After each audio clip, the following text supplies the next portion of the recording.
नमस्कार, NDTV data centre में आपका स्वागत है। मैं हूं अखिलेश शर्मा। आज हम बात कर रहे हैं दलितों के लिए आरक्षित सीटों पर चुनाव नतीजों की।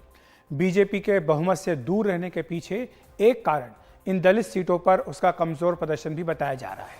वो दलितों के लिए आरक्षित 84 सीटों में से केवल 30 सीटें ही जीत पाई है, जबकि 2019 की बात करें तब उसने इनमें से 45 सीटों पर कब्जा किया था। वहीं कांग्रेस की अगर बात करें तो उसकी जीत का आंकड़ा 7 से बढ़कर 20 हो गया है इस लोकसभा चुनाव में। तो ये कांग्रेस का जो प्रदर्शन है पिछले लोकसभा चुनाव की तुलना में सुधरा है। तो ऐसे में बड़ा सवाल यही है कि आखिर बीजेपी से दलित मतदाता क्यों खिसके हैं, इसके पीछे क्या कारण है। और इसी पर चर्चा करने के लिए हमारे साथ राजनीतिक विश्लेषक अमिताभ तिवारी जी जुड़ रहे हैं। अमिताभ जी, स्वागत है आपका एनडीटीवी इंडिया पर। मैं आपसे ये समझना चाह रहा हूं कि क्या कारण है आपको लगता है कि जो दलित वोट हैं वो बीजेपी के पाले से खिसके हैं। क्या इसके पीछे ये भी कारण है कि ये बात कही गई कि अगर 400 सीटें आ गई बीजेपी की तो वो संविधान बदल देगी? देखिए, लार्जली यही कारण लग रहा है। अगर आप एससी एसटी सीटों की बात कर रहे हैं तो जो कांग्रेस पार्टी या इंडिया ब्लॉक का नैरेटिव था कि अगर भाजपा की 400 सीटें आ गई तो संविधान बदल दिया जाएगा और आरक्षण खत्म कर दिया जाएगा। इसके बहुत सारे डीप फेक वीडियोस भी हमने जो न्यूज रिपोर्ट्स में देखे वो भी चलाए गए, जिसकी वजह से ये जो नैरेटिव है ये काफी फैल गया और फेज 3 आते आते प्रधानमंत्री को खुद इसका काउंटर करना पड़ा। लेकिन ऐसा लगता है कि ये सफिशिएंट नहीं रहा और अच्छा खासा नुकसान एससी एसटी रिजर्व सीट्स पर भाजपा को देखने को मिला हमें। लेकिन अमिताभ जी, अगर उत्तर प्रदेश की बात हम करें तो वहां पर जो बीएसपी का प्रदर्शन रहा, वोट प्रतिशत उनका 10% से भी नीचे हो गया, वो कोई लोकसभा की सीट भी नहीं जीत पाए। तो ऐसे में क्या थ्योरी निकल कर के आ रही? मायावती का दावा है कि जो दलित वोट है वो तो उनके साथ रहे, लेकिन मुस्लिम वोट उनके पाले से खिसक गए। यही कारण है कि उनकी पार्टी कोई सीट नहीं जीत पाई और समाजवादी पार्टी कांग्रेस पार्टी गठबंधन को इतनी ज्यादा सफलता मिली। तो ऐसे में जो दलित वोट हैं उनकी क्या भूमिका रही है अगर उत्तर प्रदेश की खासतौर से बात करें? नहीं, देखिए, दलित आबादी वहां पर 21% है और बसपा को तो 9% के आसपास वोट मिला है, 9-10% के आसपास। तो दलित वोट तो उनके पास नहीं रहा, सीधी बात है। हुआ क्या है कि दलित वोटों में जाटव और नॉन जाटव ये दो कैटेगरीज है लार्जली। जैसे ओबीसीज में हम यादव और नॉन यादव की बात करते हैं, तो नॉन जाटव वोट तो कहीं ना कहीं भाजपा की तरफ ऑलरेडी शिफ्ट हो चुका था विधानसभा चुनाव में लार्जली। अब भाजपा को उम्मीद थी कि यहां से अगर बीएसपी कमजोर होगी तो जाटव वोटर भी भाजपा की तरफ शिफ्ट होगा, क्योंकि पावर में अगर आपको रिप्रेजेंटेशन चाहिए तो दलित वोटर, क्योंकि मायावती अब पावर में रहने के या आने के सिचुएशन में नहीं है। लेकिन Jatav versus non Jatav politics भी एक है, दोनों धड़ों में भी एक थोड़ी कंपटीशन है, जिसकी वजह से लगता है जाटव वोट जो है वो धीरे धीरे समाजवादी की तरफ पार्टी की तरफ शिफ्ट हो गया। उन्होंने 6 जाटव कैंडिडेट खड़े किए और 2 तो उन्होंने जनरल कैटेगरी सीट्स पर भी जाटव कैंडिडेट दिए। इसका फायदा कहीं ना कहीं समाजवादी पार्टी को हो गया। ऑफ कोर्स मुस्लिम वोट जो भी समाजवादी बसपा के पास था, जैसा आप कह रहे हैं, वो शिफ्ट हो गया, एन ब्लॉक शिफ्ट हो गया कांग्रेस और समाजवादी पार्टी की तरफ।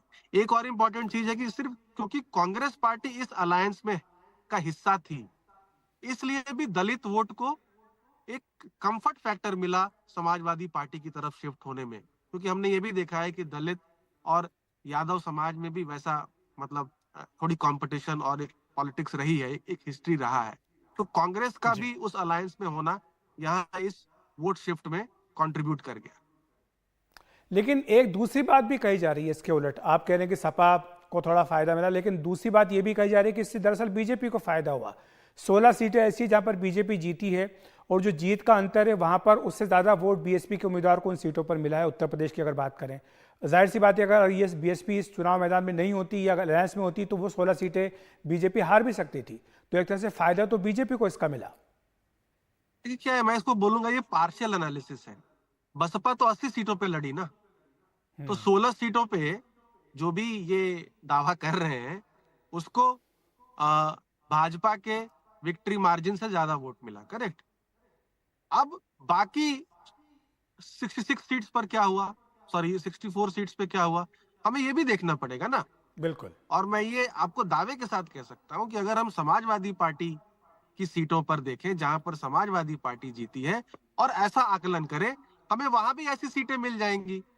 तो मुझे लगता है ये अधूरा एनालिसिस है। पूरे 80 सीटों का एनालिसिस किया जाए कि कहां कहां बसपा को विक्ट्री मार्जिन से ज्यादा सीटें मिली और कहां भाजपा को फायदा हुआ और कहां समाजवादी पार्टी को फायदा हुआ। 20% से अमिताभ जी ज्यादा आप हमारे साथ टिकटें बने बसपा रहिए। ने। अब हम बात कर रहे हैं शहरी और ग्रामीण सीटों की। आपको बता दें कि जो 543 लोकसभा सीटें हैं इनमें से 408 सीटें ग्रामीण की इलाके की हैं और बाकी जो है 4 शहरी सीटें हैं। इन दोनों ही क्षेत्रों में अगर बीजेपी की बात करें तो स्ट्राइक रेट पार्टी का घटा है 2019 के चुनाव की तुलना में। ग्रामीण सीटों पर INDIA गठबंधन के स्ट्राइक रेट में जबरदस्त उछाल आया है। आंकड़ों पर एक बार नजर डाल लेते हैं। कुल 408 सीटें हैं ग्रामीण क्षेत्रों की, जहां पर ग्रामीण आबादी 60% से अधिक है।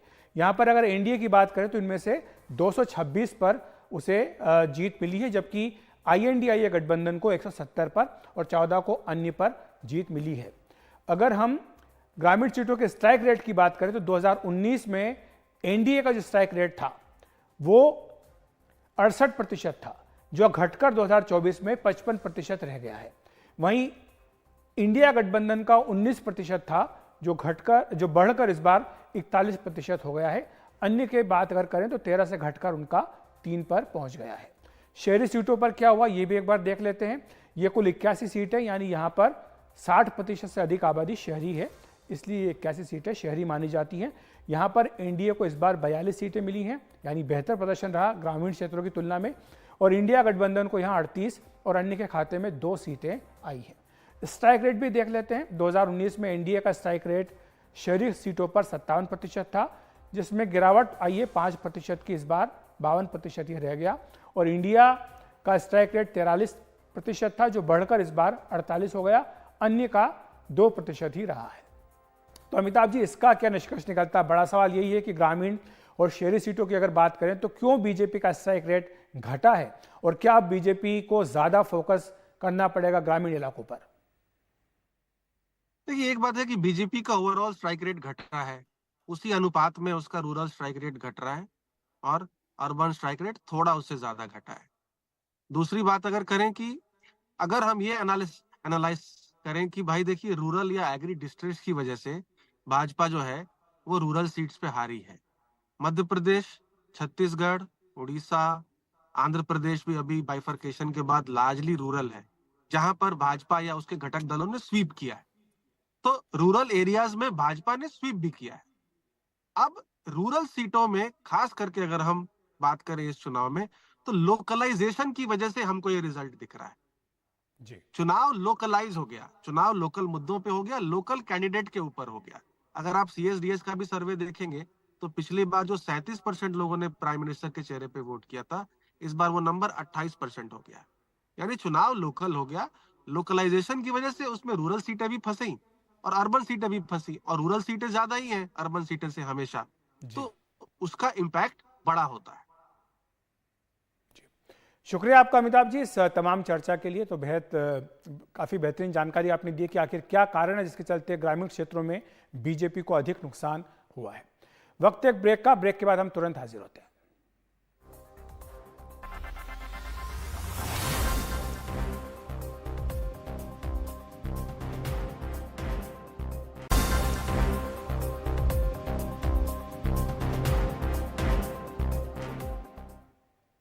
और बीजेपी के वरिष्ठ नेता पीयूष गोयल एक प्रेस कॉन्फ्रेंस को संबोधित कर रहे हैं। आइए सीधे वहीं चलते हैं।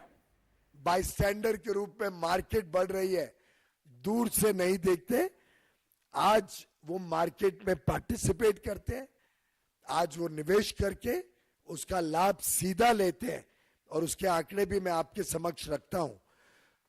जो फॉरेनर्स की होल्डिंग यूपीए के समय होती थी, FPI के माध्यम से फॉरेन पोर्टफोलियो इन्वेस्टर्स जो निवेश करते थे, और उनकी जो परसेंटेज होल्डिंग थी यूपीए के समय वो 21% थी, और वो घटकर आज 16% हो गई। यानी फॉरेनर्स की इन्वेस्टमेंट कम हुई है और भारतीय निवेशकों की मालकियत भारत की स्टॉक मार्केट में 79% से बढ़कर आज 84% हो गई।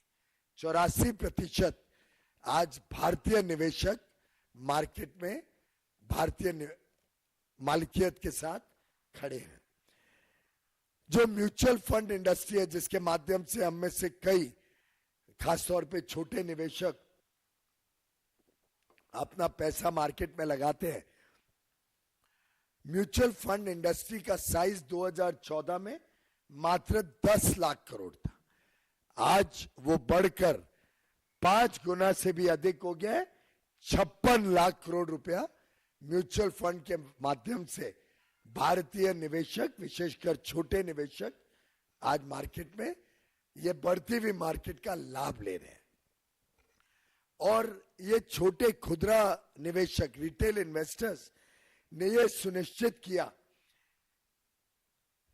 कि भारत की जो आज की मलकियत है वो आज फॉरेन इंस्टीट्यूशनल इन्वेस्टर्स की मलकियत से भी ज्यादा हो गई है। मित्रों, आज भारत के हर पिन कोड में, देश के कोने कोने में आज इक्विटी मार्केट में इन्वेस्टर्स आ गए हैं और उसका लाभ आज देश के कोने कोने में निवेशक ले रहे हैं। जब भारत वैल्यू क्रिएट कर रहे हैं, जब भारत की ग्रोथ स्टोरी, भारत की विकास के कारण मार्केट में वैल्यू क्रिएट हो रही है, उसका लाभ देश के कोने कोने में निवेशक ले रहे हैं। करोड़ों निवेशक आज इक्विटी मार्केट में या तो सीधा डायरेक्टली, या म्यूचुअल फंड के माध्यम से, या एम्प्लॉइज प्रोविडेंट फंड के माध्यम से, या एनपीएस पेंशन फंड्स के माध्यम से,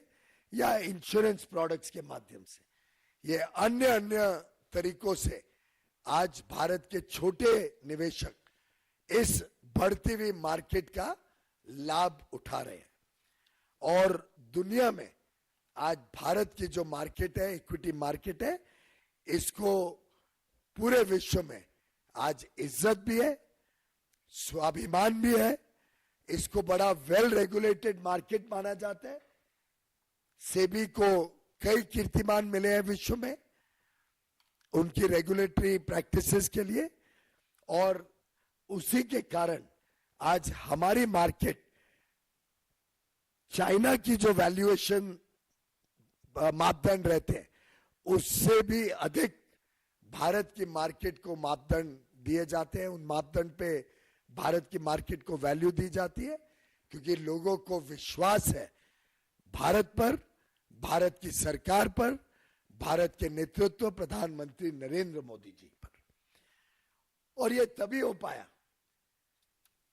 जब एक बड़ा मैच्योर्ड, समझदार और समझदारी से निवेश करने वाला छोटा खुदरा निवेशक मार्केट में बड़े पैमाने पे आए। और देखिए मजेदार बात कि गत दिनों में, 4-5 दिनों में भारत के निवेशकों ने कैसे विदेशी निवेशकों से भी ज्यादा समझदारी बरती और उसका मार्केट का लाभ लिया। आप अगर देखें तो अप्रैल और मई में जब मार्केट बढ़ रही थी तब फॉरेनर्स ने मार्केट में बेचा और भारतीय निवेशकों ने उसका लाभ लेके उसको खरीदकर ये जो बढ़त हुई है गत 2 महीनों में, उसका लाभ भारतीय निवेशकों को मिला। तो आप सुन रहे थे बीजेपी के वरिष्ठ नेता पीयूष गोयल को, जो कि राहुल गांधी के आरोपों का जवाब दे रहे थे। और वक्त है एक ब्रेक का।